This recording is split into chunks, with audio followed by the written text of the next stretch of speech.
ዛሬ ምሽት በሴቪያ ዓለም በጉጉት የሚመለከተው የሁለት ኃያላን ክለቦች ፍጥጫ ኤል ክላሲኮ ባርሴሎና ከሪያል ማድሪድ ለኮፓ ዴል ሬይ ፍጻሜ ይፋጠጣሉ።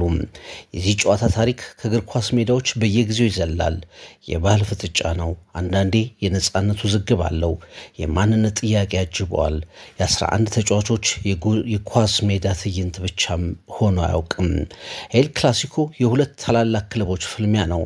ዘንድሮ ባርሴሎና ለሶስትዮሽ ዋንጫ የሚጫወት ችግሮቹን ለመርሳት የሚጥር ሪያል ማድሪድ ደግሞ ሲዝኑን ለማዳን የሚፍጨረጨር ክለብ ሆነው ይጫወታሉ። ባርሴሎና በቻምፒየንስ ሊግ ግማሽ ፍጻሜ ውስጥ ገብቷል። በላሊጋው እንደዚሁ የመሪነት ደረጃውን አስጠብቋል። በ4 ነጥቦች ከሪያል ማድሪድ ከፍ ብሎ ተቀምጧል። በኮፓ ዴል ሬይ ደግሞ የፍጻሜ ተፋላሚ ሆኖ ከማድሪድ ፊት ቆሟል። በአንጻሩ ካርሎ አንቸሎቲና ሪያል ማድሪድ መጥፎ የሚባል ሲዝናቸውን ለማዳን ይፋለማሉ። ከቻምፒየንስ ሊግ ሩብ ፍጻሜ በአርሰናል በደርሶ መልስ የተደቆሱት ሪያል ማድሪዶች ሲዝናቸውን ለማዳን ሁለቱን ኤል ክላሲኮች ሜይ 11 እና ዛሬ ምሽት የሚደረጉትን ኤል ክላሲኮች በተለየ ሁኔታ ይጠብቋቸዋል። በዚህ ዓመት በተከናወኑ ሁለት ኤል ክላሲኮች ሪያል ማድሪድ 9 ጎል አስተናግዷል።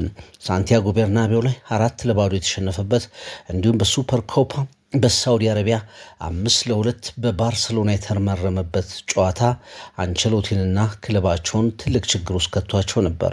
አንዳንዶች ሶስተኛውን ኤል ክላሲኮ ባርሴሎና አሸንፎ ኮፓ ዴል ሬይን ካሸነፈ ምናልባትም የካርሎ አንቸሎቲ የጭምጭምታ ይሰናበታሉ ዜና ፍጻሜውን የሚያገኝበት ነው ብለው የዛሬውን ጨዋታ ከግምት ያስቀምጣሉ። ኤል ክላሲኮ በየትኛውም ሁኔታ ውስጥ ቢሆን የፕላኔታችን ቁጥር 1 የክለቦች ውድድር ነው። ታሪኩ ከፖለቲካ ሽኩቻ እስከ እግር ኳስ የበላይነት ትግል ይዘልቃል። በተለይ ደግሞ በ1943 ላይ ስፔን በጀነራል ፍራንኮ እየተዳደረች የተፈጸመው ታሪክ በሁለቱ ክለቦች ግንኙነት ውስጥ በተለየ ሁኔታ ሲነሳ እናደምጠዋለን። በንጉሱ ዋንጫ የግማሽ ፍጻሜ ጨዋታ ባርሴሎና ከማድሪድ ኑ ካምፕ ላይ 1943 ላይ ተገናኙ። የካታሎኑ ክለብ ባርሴሎና ማድሪድን በመጀመሪያው ጨዋታ 3-0 ጸጥ ያደርገዋል።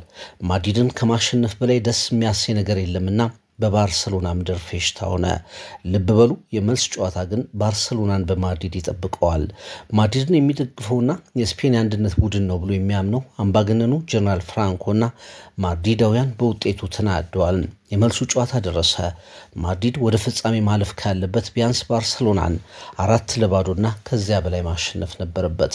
በወቅቱ ምርጥ የነበረው ባርሴሎና ቡድን ላይ ደግሞ በጨዋታ ያንን ማድረግ ያስቸግራል።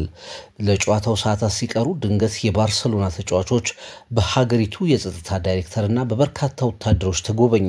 ጉብኝቱ የእንኳን ደህና መጣችሁ አልነበረም። የጀነራሉን ቀጭን ትዕዛዝ የሚያደርስ ጉብኝት ነበር። የባርሴሎና ተጫዋቾች ከማድሪድ በሰላም መውጣት ከፈልጋችሁ ለራሳችሁ እወቁበት ተባሉ። የባርሴሎና ተጫዋቾች ማስፈራሪያው ገባቸው። የጨዋታው ማስጀመሪያ ፊሽካ ተነፋ። የባርሴሎና ተጫዋቾች ነፍሳቸውን መረጡ። ማድሪድ በተለቀቀው ጎል 11-1 አሸነፈ።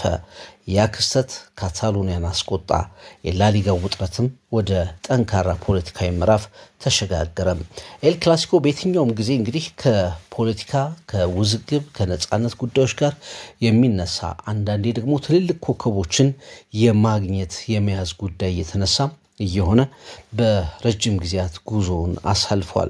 በካታሎኑ ባርሴሎና ከዲያጎ አርማንዶ ማራዶና እስከ ሊዮኔል ሜሲ፣ በሪያል ማድሪድ ከአልፍሬዶ ደ ስቴፋኖ እስከ ክርስቲያኖ ሮናልዶ ያልተጫወተ ኮከብ የለም ማለት ይቻላል። አሁንም በሁለቱ ቡድኖች ወጣት እንዲሁም ደግሞ ልምድ ያላቸው ኮከቦች አሉ። ማድሪድ የጋላክቲኮች ዘመኑን እንደገና እየሰራ ይገኛል በፍሎሬንቲኖ ፔሬዝ። ምንም እንኳን ምና ቻምፒየንስ ሊግ ባለቤት ቢሆኑም ዘንድሮ ግን ያንን ማድረግ የሚችሉ አይመስልም። ባርሴሎና ባለፉት ዓመታት እያከተመለት የመጣ ቡድን በጣም እየተቸገረ በፋይናንስ በብዙ ነገሩ እያከተመለት የመጣ ቡድን ተደርጎ ይሳል ነበር።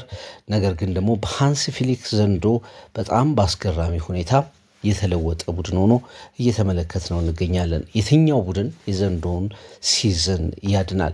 ፖለቲካዊ ጉዳዮችና የኮከቦች ፍጥጫዎች ብቻ ሳይሆኑ ዘንድሮ በአብዛኛው ከክለብ ህልውና ትሮፊዎችን ከማንሳት በስፔን ማን ወደ ኃያልነቱ ወደ ቀጣዩ ዘመን ኃያልነት ይንደረደራል የሚለው ነገር የሚጠቁም ጨዋታ ሆኖ የሚከናወን ጨዋታ ይሆናል።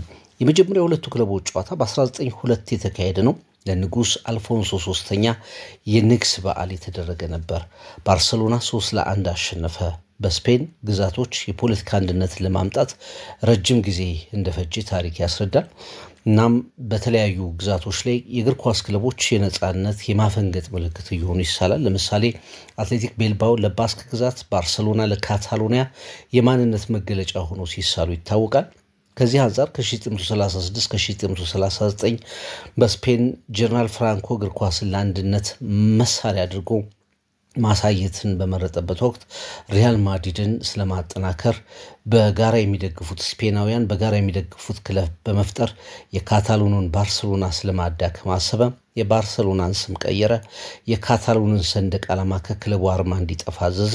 ከሁሉም በላይ ማድሪድን በ1950ዎቹና 60ዎቹ ወደማይበገር ክለብነት የቀየረውን አልፍሬዶ ደ ስቴፋኖን ከባርሴሎና ነጥቆ የማድሪድ ተጫዋች አደረገ።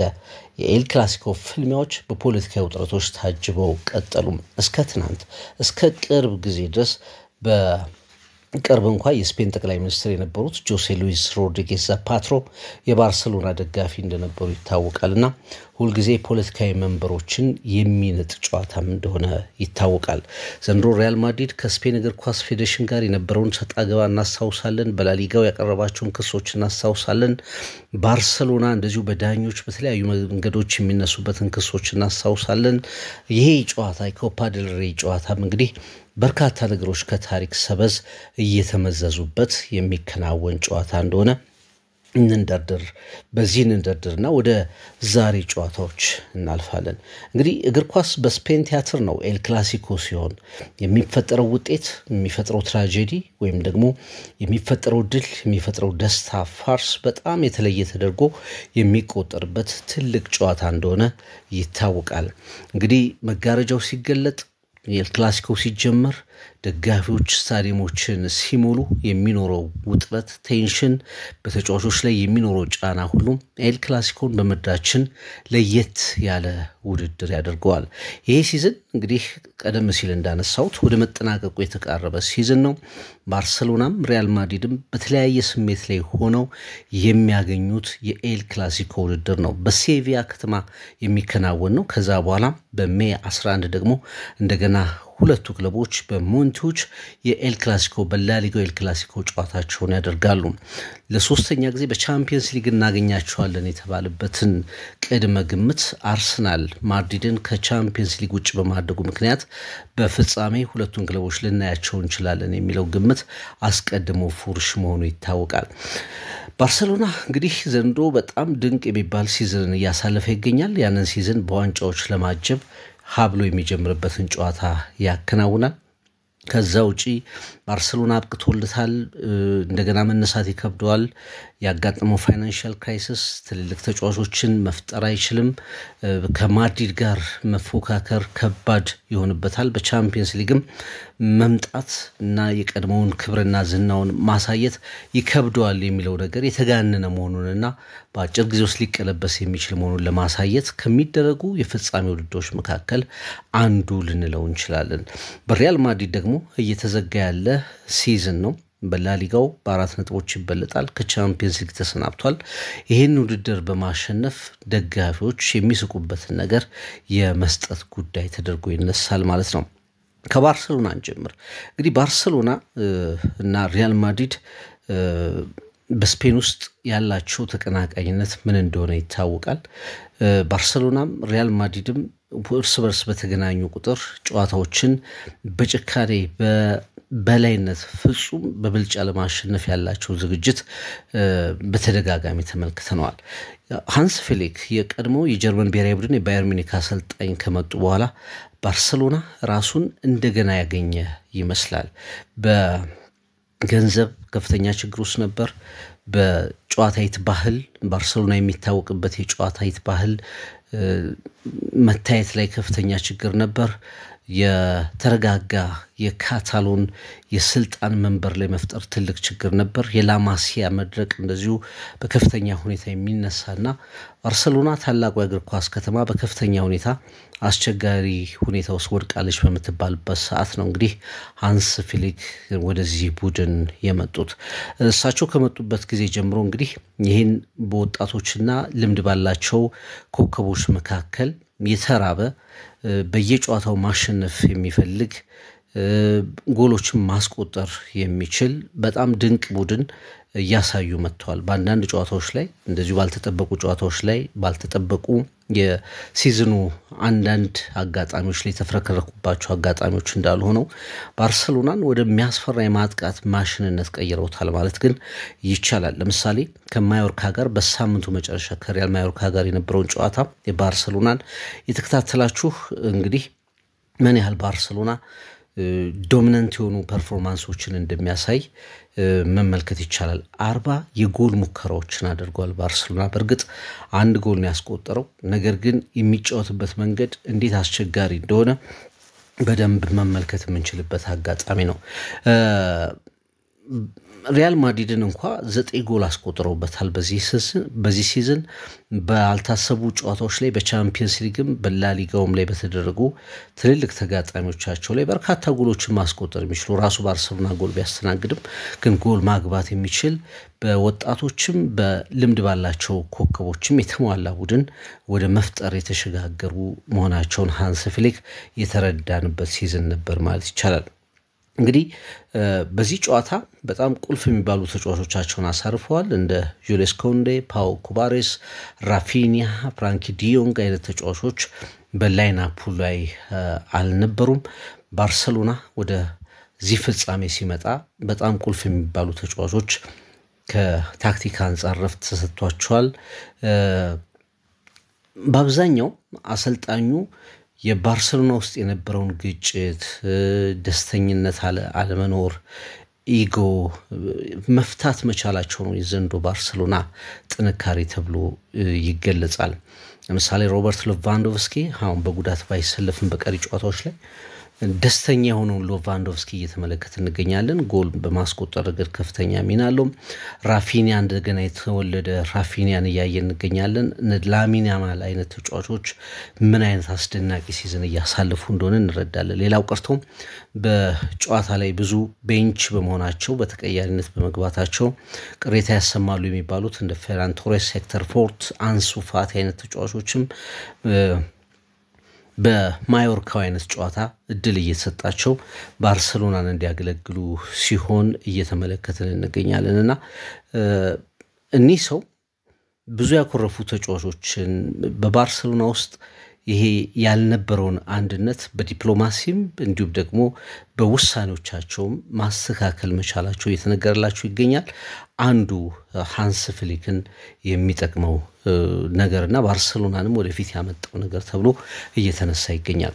በዛሬው ጨዋታ ላይ እንግዲህ በፍጻሜው ጨዋታ ሮበርት ሌቫንዶቭስኪ በጉዳት ምክንያት አይሰለፍም። ስለዚህ ለሌሎች ተጫዋቾችም እድል ይኖራል ተብሎ ነው የሚታሰበው። ዳኒ ኦልሞ አንደኛው ተጫዋች ነው። ይሄ ተጫዋች እንግዲህ ለባርሰሎና በዚህ የክረምት ዝውውር ወቅት ሲፈርም በክረምት ዝውውር ላይ ሲፈርም ምን ያህል በከፍተኛ ሁኔታ አጨቃጫቂ የነበረ ሲዝኑም ተጀምሮ ላይጫወት ይችላል የሚሉ የቢሮክራሲ ጉዳዮች ሲነሱበት እንደነበር እናስታውሳለን። ኦልሞ ጉዳቶች ባያጋጥሙት ኖሮ ግን በባርሰሎና እየፈጠረው ያለው ነገር በጣም አስደናቂ እንደሆነ ይታመናል። 13 ጎሎች ላይ በቀጥታ ተሳትፏል። በ27 ጨዋታዎች 10 ጎሎችን አስቆጥሯል፣ 3 አሲስት አድርጓል። ስለዚህ ሴቪያ ላይ በሚደረገው ፍጻሜ ምናልባት ከሌቫንዶቭስኪ አለመኖር ጋር በተያያዘ የዳኒ ኦልሞ ወደ መጀመሪያ አሰላለፍ የመምጣት ጉዳይ በሃንስ ፊሊክ ውሳኔ ውስጥ ትልቅ ቦታ ሊሰጠው እንደሚችል ግምቶች እየተቀመጡ ይገኛሉ። ሌላኛው ፌራን ቶሬስ ነው። እንግዲህ ቶሬስ እንደ ሌቫንዶቭስኪ ክላሲክ የምንለው 9 ቁጥር አይደለም እንደሚታወቀው፣ ግን በሃንስ ፊሊክ ሲስተም ውስጥ በጣም የሚሰራ ፕሬስ ማድረግ የሚችል ፕሬሲንግ ጥሩ የሆነ እንቅስቃሴዎቹ ለተጋጣሚ የሚረብሹ እና 5 ጎሎች በማስቆጠርም በቡድን ውስጥ የማጥቃት ያዳኝነት ጎል ማደን ሚና ካላቸው ኮከቦች መካከል አንዱ ነውና ወደፊት ብዙ በካታሎኒያ ምድር ይቆያል ተብሎ ባይታሰብም ግን አሁን ባለው የሃንስ ፊሊክ ቡድን ውስጥ በጣም በጥሩ ሁኔታ እንዳማራጭ ሊያዩት የሚችሉት ነገር ነው። ሌላኛው ሪያል ማድሪዶች በተደጋጋሚ በኤል ክላሲኮዎች በነበሩት ሁለቱ ጨዋታዎች ላይ ሪያል ማድሪዶችን ያፈራረሰው የ17 ዓመቱ ላሚን ያማል ነው። በዚህ ጨዋታም የፍጻሜ ጨዋታ ላይም ትልቅ ሮል ይኖራል ተብሎ ነው የሚታሰበው። በጣም በራስ መተማመን የሚያጠቃ የሚጫወት ፍርሃት አልባ ከእድሜው በላይ የሆነ እና ሌሎች ክለቦች የሌላቸው ባርሴሎና ብቻ ያለው ነገር ከተባለ ይሄ ወጣት ላሚን ያማል ነው። የወደፊቱ የእግር ኳስ ኮከብ ነው። ማንም የማይገምቱ አይነት አጫወት የሚጫወት በደስታ የሚጫወት ካታሎኒያ ላይ ብቻ የምናያቸውን ኮከቦች የቀደሙ ኮከቦች እንደ ሮናልዲኖ፣ ጎቾ፣ ሊዮኔል ሜሲ አይነት ኮከቦችን የሚያሳውስ እጅግ አስደናቂ ተጫዋች ነውና የሪያል ማድሪድ የተፈረከረከ የመከላከል ስልት በቻምፒየንስ ሊግም በላሊጋው ጨዋታ ላይ የተመለከተነው የመከላከል ስልት እንደ ላሚን ያማል አይነት ተጫዋቾችን እንዴት ሊያቆም ይችላል የሚለው በጣም ትልቅ ጥያቄ ሆኖ የምንመለከተው የኤል ክላሲኮ የኮፓ ዴል ሬይ የፍጻሜ ጨዋታ ይሆናል ማለት ነው። ስለ ባርሴሎና የዘንድሮ ሲዝን ካወራን ግን አንድን ተጫዋች በተለየ ሁኔታ እናነሳለን። እሱም ብራዚላዊ ኮከብ ራፊኒያ ነው። እንግዲህ በጣም ድንቅ የሚባል ሲዝን እያሳለፈ ይገኛል። ከቅርብ ጊዜያት ወዲህ ደግሞ የባለን ዶር ትክክለኛው እጩ ይሆናል ተብሎ እየተጠበቀ ይገኛል። በተለይ ባርሴሎና በቻምፒየንስ ሊግ ጉዞ የሚቀጥል ከሆነ ይህን ዋንጫ የሚያነሳ ከሆነ የላሊጋ መሪነቱን አጠናክሮ ወደ ፍጻሜ የሚያደርሰው ከሆነ ባለን ዶር የራፊኒያ ነው ብለው ብዙዎች ይከራከራሉ። 27 ጎሎችን እና 16 ደግሞ ለጎል የሆኑ ኳሶችን አመቻችቶ አቀብሏል። እንግዲህ በላሊጋውም በቻምፒየንስ ሊጉም ላይም ራፊኒያ ላይ ብዙ እምነት ይጥላል ባርሴሎና ማለት ነውና ይህንንም ተጫዋች የማድሪድ የመከላከል አቅም እንዴት ሊያቆመው ይችላል የሚለው በጣም በጉጉት የሚጠበቅ ጨዋታ ይሆናል ማለት ነው። ወደ ሪያል ማድሪድ ስንመጣ በኋላ ላይ ስለ ባርሴሎና ስለሙሉ ስለሚገመቱ አሰላለፎች ስለ ሪያል ማድሪድ አሰላለፎችም በመሰናበቻ ላይ የምናነሳቸው ነጥቦች ይኖራሉ። ወደ ሪያል ማድሪድ ስንመጣ እንግዲህ የዘንድሮ ሪያል ማድሪድ በአብዛኛው በጥሩ ሁኔታ የሚገለጽ ሲዝን ያሳለፈ ሪያል ማድሪድን እየተመለከተን አይደለም። እንግዲህ በዚህ ጨዋታ ላይም በተለይ እንደ ቤሊንግሃም አይነት ተጫዋቾች ላይ ከፍተኛ ድራ ጥሎ የሚገባ ቡድን ይሆናል ተብሎ ነው የሚታሰበው። የማድሪድ ውሃ ልክ የሆነ መጥቷል የተጫዋች ባለፈው 1-0 ማድሪድ አሸንፎ ባለቀ ሰዓት የላሊጋ የሻምፒዮንነት ፉክክሩን ሲያድን በጣም ትልቅ ሚና ተወጥቶ እንደነበር እናሳውሳለን። በቻምፒየንስ ሊግ ጥሩ አልነበረም ከአርሰናል ጋር በነበረው ጨዋታ ግን አንቸሎቲ በተደጋጋሚ የዲፌንሲቭ ስራዎችን የኦፌንሲቭ ስራዎችን አደራ የሚጥሉበት ኮከብ እንደሆነ ይታወቃል። ማድሪድ ብዙ ብለናል ስለ ማድሪድ እንደሚታወቀው የመከላከል ክፍተቶችን ወደ ኋላ ምናነሳ ሆኖ ነገር ግን ሮድሪጎ፣ ቪኒሲየስ ጁኒየር፣ ኪሊያን ምባፔ፣ ጁድ ቤሊንግሃም ያሉበት የማጥቃት መስመሩ በጣም ፖተንት በጣም አደገኛ ነው ተብሎ እየተነሳ ሲጠራ ሰምተናል። በርግጥም ጥሩ ጊዜን በሚያሳልፉበት ሰዓት የትኛውንም አይነት ተጋጣሚ ማረቅ የሚችል ማሸነፍ የሚችል የማጥቃት መስመር እንደሆነ እንረዳለን። ግን በአብዛኛው የምባፔና የቪኒሲየስ ጁኒየር ጥምረት ብዙ ያልሰራበት በተለይ አንዳንዴ ሮድሪጎ ደግሞ በማይሰለፍበት ሰዓት ላይ ፍጹም ደክሞ የምንመለከትበት የጨዋታ ጊዜ ተመልክተናል። በአብዛኛው ግን የሚነሳው ነገር አራቱ ተጫዋቾች ሮድሪጎ፣ ቪኒሲየስ ጁኒየር፣ ኪሊያን ምባፔ፣ ጁድ ቤሊንግሃምን አውጥተን ስንመለከታቸው መከላከል በአብዛኛው የሚመለከታቸው ሆነው የማያስቡ አይነት ተጫዋቾች ሆነው እናያቸዋለን። ማድሪድ ዘንድሮ በበርካታ ክለቦች በቻምፒየንስ ሊጉም በላሊጋውም ላይ በብዙ ክለቦች ሲፈተን ተመልክተናል። አንደኛው ምክንያት የፊት መስመር ተጫዋቾች የመከላከል እንቅስቃሴውን የማገዝ አቅማቸው ደካማ መሆኑና በትራንዚሽን ማድሪድ በተደጋጋሚ ሲጠቃ የሚሰጡት ሽፋን የደከመ ሆኖ መገኘቱ አንዱ ትልቅ ነገር ተደርጎ ይነሳልና ይህን የባርሴሎና ወጣት ፈጣን ተጫዋቾች ስኪልፉል የሆኑ ተጫዋቾች ድሪብል ማድረግ የሚችሉ በትራንዚሽን በፍጥነት ተጋጣሚ ክልል ላይ ሲያስፈልግ መድረስ የሚችሉ የባርሰሎናን እንደ ቡድን የተዋሃደ እንቅስቃሴ በሶስተኛው ኤል ክላሲኮ አንቸሎቲና ልጆቻቸው በተለይ አሁን ባለው ስሜት እንዴት ሊያቆሟቸው ይችላል የሚለው ትልቅ ጉዳይ ሆኖ የሚነሳ ጉዳይ ነው።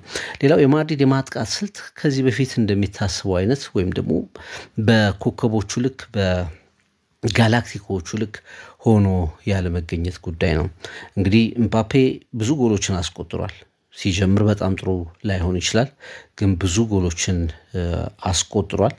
ቪኒሲየስ ጁኒየር እስከ 2029 በማድሪድ የሚያቆየውን ኮንትራት ካደሰ በኋላ የሳውዲ አረቢያ ክለቦች ያቀረቡትን ትልቅ የዝውውር ጥያቄ ውድቅ አድርጎ ለማድሪድ እስከ 2029 የሚያቆየውን ኮንትራት ከፈረመ በኋላ እንዳብነው አይነት ሲዝን እያሳለፈ አይገኝም። እንግዲህ አምና ማድሪድ ቻምፒየንስ ሊግን ካነሳ ምክንያቱ ቪኒሲየስ ጁኒየር እንደነበር ብዙዎቻችን የሚያስማማ ነው። እንደውም ሮድሪ የወሰደውን የባለንዶር ሽልማት ቪኒሲየስ ጁኒየር መውሰድ አለበት የሚል ትልቅ ክርክር ፈጥሮም እንደነበር የምናስታውሰው ጉዳይ ነውና ይሄ ተጫዋች በልኩ ያለ መገኘቱ ጉዳይ የማድሪድ የማጥቃት መስመር እንቅስቃሴ ላይ ከፍተኛ ተጽዕኖ እንደፈጠረ መገመት ይቻላል። ግን ያም ሆኖ የማድሪድ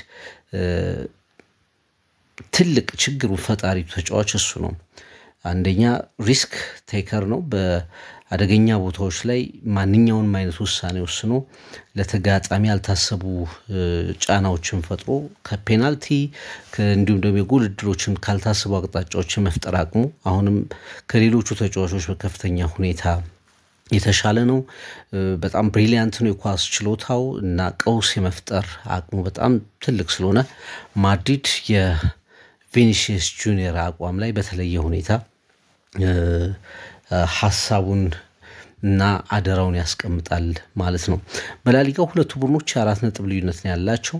ይሄ የኮፓ ዴል ሬይ ፍጻሜ ከተደረገ ከቀናት በኋላ ከ15 ቀናት በኋላ ደግሞ በኤል ክላሲኮ ጨዋታ ላይ ይገናኛሉ። በዛ ጨዋታ ላይ እንደገና የልዩነቱን ነጥብ 5 ሲዝን እየቀረው 5 ጨዋታዎች እየቀሩ ልዩነቱን የማጥበብና ላሊጋውን የማሸነፍና ያለማሸነፍ ጉዳይ የሚሆን ትርጉም ያለው የላሊጋ ጨዋታ ይሆናልና ይሄም ጨዋታ ለዛኛውም እንደ መንደርደሪያ ስለሚቆጠር ማድሪዶች በተለየ ሁኔታ የሚጠብቁት ጨዋታ ነው። ባርሴሎና ዘንድሮ ከማድሪድ ጋር ሁለት ተገናኝቷል። ባርሴሎና አሸንፏል ብቻ ብለን መግለጽ የምንችለው አይነት አይደለም። ባርሴሎና ሪያል ማድሪድን በፍጹም ብልጫ በሁለቱም ጨዋታዎች ላይ በፍጹም ብልጫ ከእንቅስቃሴ ውጭ አድርጎ ፎጣ አስጥሎ ያሸነፈበትን የበላይነት ያሳየበት ነበር። የመጀመሪያው በሜዳው በሪያል ማድሪድ ሜዳ ሳንቲያጎ ቤርናቢዮ ላይ 4-0 የተጠናቀቀ ጨዋታ እንደነበር እናስታውሳለን። በጥቅምት ወር ኦክቶበር 26 የነበረ ጨዋታ ነው። ሁለተኛው በስፓኒሽ ሱፐር ካፕ ሳውዲ አረቢያ ላይ የተደረገ ጨዋታ ነው።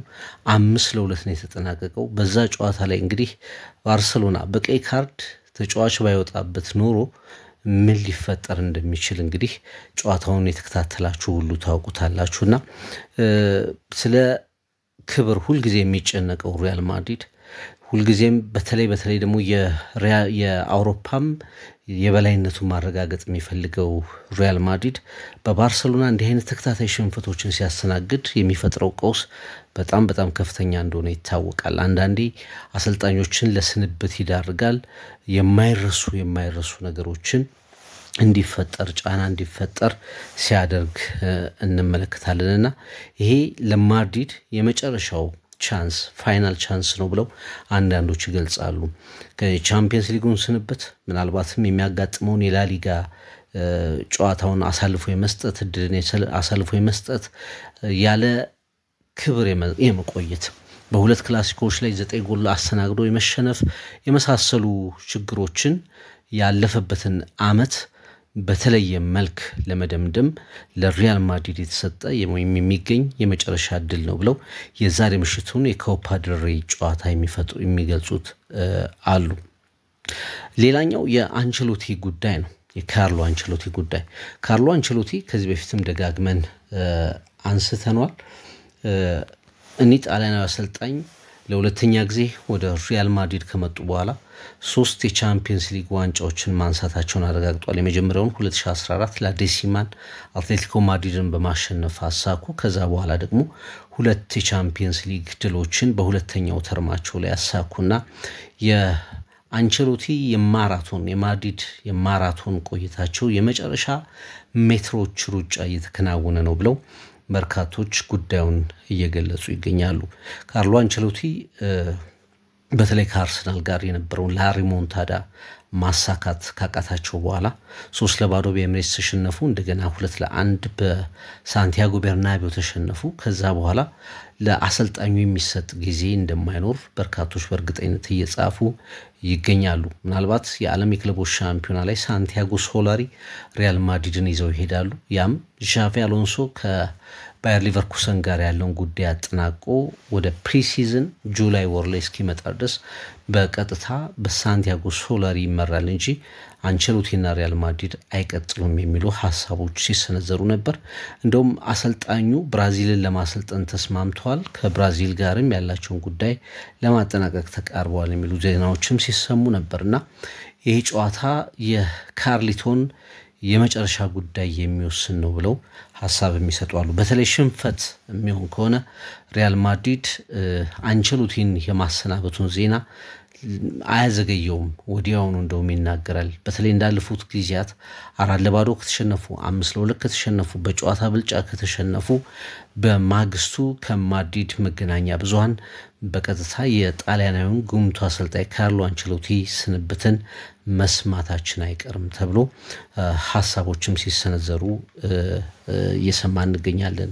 ከመጀመሪያው ጀምሮ ሐሳቦች እየተሰነዘሩ ይገኛሉ፣ ከጨዋታው አስቀድሞ ማለት ነው። እንግዲህ አንቸሎቲ በአብዛኛው የስልጠና ታሪካቸውንም በትሪቡንስ አቀርበው እንደሰማችሁት እግር ኳስ አሰልጣኞቹ አይደለም የተጫዋቾቹ ነው ብለው ያምናሉ። ተጫዋቾችን ዩኒፋይ በማድረግ አንድ በማድረግ የተጫዋቾችን አቅም በመፍጠር ለተጫዋቾቹ በቂ ነፃነት በመስጠት የማሸነፍ መንገድን ማግኘት ይቻላል ብለው የሚያምኑ አሰልጣኝ እንደሆኑ ይነገራልና ዘንድሮ ደግሞ በብሔራዊ ቡድን በሪያል ማድሪድ ውስጥ በጣም ሶፍት የሆነ ነገራቸው በመብዛቱ ምክንያት ነገሮችን ማስተካከል አልቻሉም በሚል ሐሳብ ትችት ሲሰነዘርባቸው ነበር። ይሄንን አስመልክቶ እኔ የምሰራው ከሰዎች ጋር ነው ከሮቦቶች ጋር አይደለም፣ የግድ ይሄ አምባገነናዊ መንገዶችን ማስፈን የማሸነፍ ምልክት አይደለም በሚል ድርጊቶቻቸውን ለመከላከል ሲሞክሩ ተመልክተናል። በአጠቃላይ ግን ሪያል ማድሪድ ዘንድሮ በጣም ተስፋ አስቆራጭ ጊዜን ማሳለፉን ለመደምደም ወይም ደግሞ አንድ ቢያንስ የምትነሳ ብልጭ የምትል የደስታ ታሪክ ለመጻፍ የኮፓ ዴል ሬይ ጨዋታው ላይ በከፍተኛ ሁኔታ መታገል እንዳለበት የሚያሳይ ፍጻሜ ይጠብቀዋል። ግምቶች ሁሉ ለባርሰሎና ናቸው። እንደ ቡድን ጥሩ ለሆነው በኢንዲቪጁዋል ተጫዋቾች አቅምና ብቃትም ሜዳ ላይ ዘንድሮ የባርሰሎና ተጫዋቾች የሚያሳዩት ነገር የተሻለ ከመሆኑ ጋር የኮፓ ዴል ሬይ ለማሸነፍ ትልቅ ግምት የተሰጠው ለባርሰሎና ነው። ከዛ ውጪ የማድሪድ የመከላከል ክፍተት ቁጥሮች የሚያሳዩት ደካማነት የማድሪድ ደካማነት ባርሰሎና ኮፓ ዴል ሬይን ያሸንፋል የሚል ግምት እንዲያደር ሌላ ምልክት ሆኗል። ዘንድሮ በ32 የሊግ ጨዋታዎች ሪያል ማድሪድ በ32ቱ ከ33ኛው ሳምንት በነበሩት 32 የሊግ ጨዋታዎች ላይ በ12ቱ ብቻ ነው ጎል ሳያስተናግድ የወጣው። በ20ዎቹ ላይ በቀጥታ ጎል ተቆጥሮበታል። 5 ጊዜ በላይ በተከታታይ ጨዋታዎችን ማሸነፍ አልቻለም ሪያል ማድሪድ። የኮንሲስተንሲ ችግር በጣም በከፍተኛ ሁኔታ ይታይበታልና ይህን ኮፓ ዴል ሬይ በማሸነፍ ምናልባትም የሪያል ማድሪድ ደጋፊዎች በተወሰነ ደረጃ በፈገግታ ዓመቱን እንዲያሳልፉ ሊያደርጉ ይችላሉ ተብሎ ይታሰባል። ምንም ሆነ ምን በኮፓ ዴል ሬይ የሚደረገው ጨዋታ ውጤቱ ምንም ይሆን ምን ኋላ ላይ ባርሰሎና ከሪያል ማድሪድ በሚኖረው ጨዋታ የዚህ ዓመት ነገር በሙሉ ይጠናቀቃል ተብሎ አይታሰብም። ምክንያቱም ከቀናት በኋላ ሁለቱ ክለቦች በኤል ክላሲኮ እንደገና ስለሚገናኙ ማለት ነው።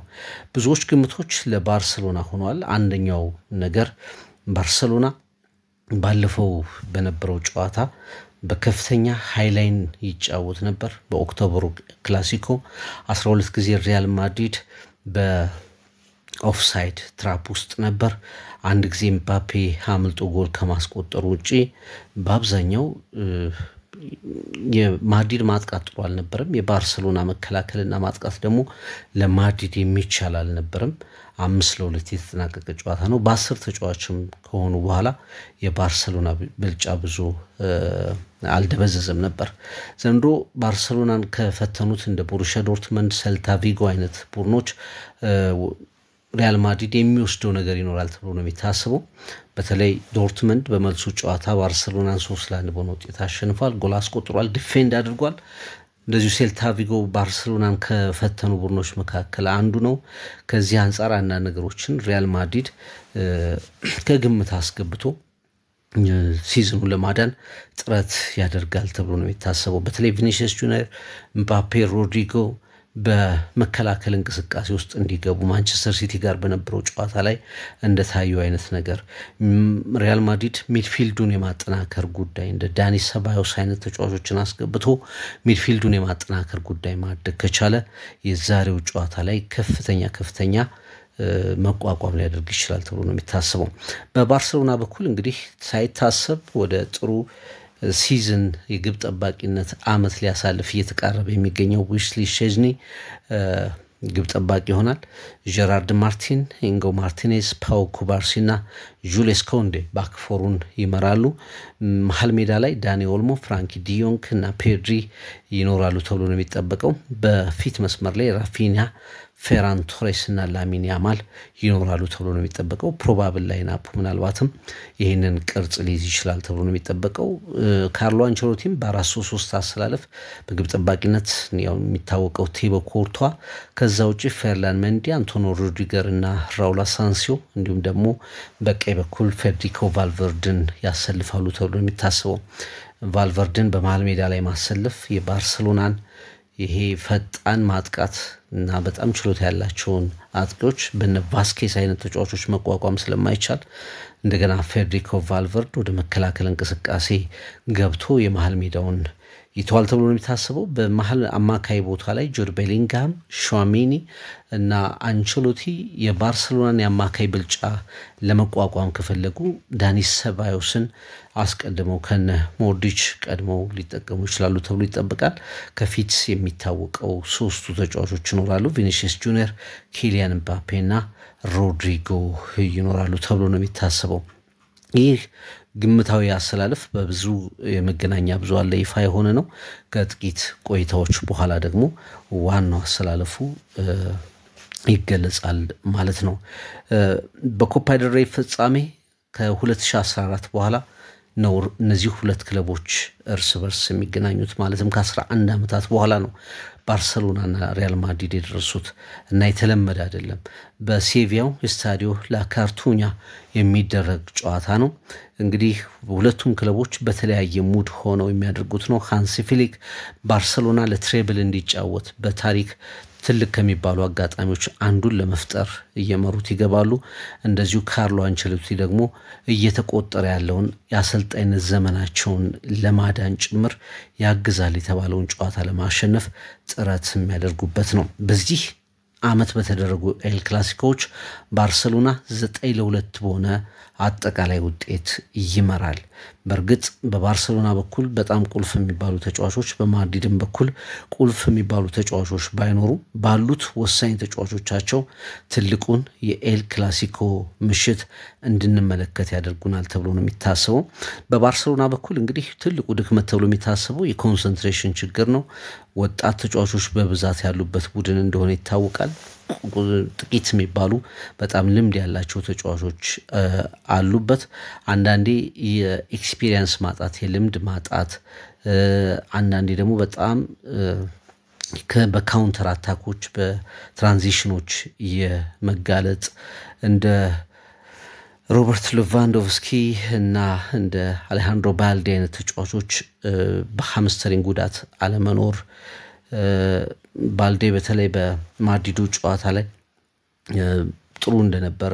እናስታውሳለን ስለዚህ ጀራርድ ማርቲን እሱን ተክቶ ይገባል በባልዴ ልክ በአሌሃንድሮ ባልዴ ልክ ግልጋሎት ሊሰጥ አለመቻል ከግምት ውስጥ ይገባሉ። በሪያል ማድሪድ በኩል ግን ብዙ ነገሮች እንደ ችግር መነሳት ይችላሉ የሚል እምነት አለኝ። ይሄንን ደግሞ ቀደም ሲል በተደጋጋሚ ሁኔታ አንስተናል። ሪያል ማድሪድ በጣም ብዙ የሚያበሳጩ ምሽቶችን አሳልፏል። ዘንድሮ በ12 ጨዋታዎች ተሸንፏል፣ በሁሉም ውድድሮች ማለት ነው። በአጠቃላይ ደግሞ በስኳድቡ ችግር በክላሲኮች በሱፐር ክላሲኮች ላይ ያሳያቸውን ችግሮች ጨምሮ በየትኛውም የላሊጋ ቡድን ሲቸገር ደግሞ የተመለከትነው ሪያል ማድሪድ አብዛኛው ችግሩ የባላንስ እንደሆነ ይታወቃል። በተለይ በመከላከል ትራንዚሽን ውስጥ ቡድን በማረጋጋት ሂደት ውስጥ ሪያል ማድሪድ ያለው ችግር ከፍተኛ እንደሆነ መረዳት ይቻላል። ግን ኤል ክላሲኮች ሁሉ ጊዜ አንፕሬዲክተብል ናቸው፣ የማይገመቱ ናቸው። የትኛውም ቡድን ችግር ውስጥ ቢኖር ድንገት ያንን ጨዋታ ለማሸነፍ የሚያስፈልግ ሞራል ከየት እንደሚመጣ አይታወቅም። ወይ ታሪክ ኢግናይት ያደርገዋል፣ ወይ ደጋፊዎች ያነሳሱታል፣ ወይ አንዳንድ ኢንዲቪጁዋል ተጫዋቾች በሚያሳዩት የምሽት ታላቅነት የክላሲኮውን ውጤቶች ወስነው ሲወጡ ተመልክተን እናውቃለንና ቅድመ ግምቶች ከቅድመ ግምትነት የዘለለ ነገር አይኖራቸውም። ስለዚህ ዛሬ ትልቁ የፍጻሜ ውድድር ይከናወናል። ኤል ክላሲኮ ሴቪያ ስታዲዮ ላ ካርቱና ላይ ይደረጋል። ምሽት 5 ሰዓት ባርሴሎና ከሪያል ማድሪድ ማን ያሸንፋል? ትሪቡን ነበር። አብራችሁን ስለቆያችሁም ከልብ እናመሰግናለን።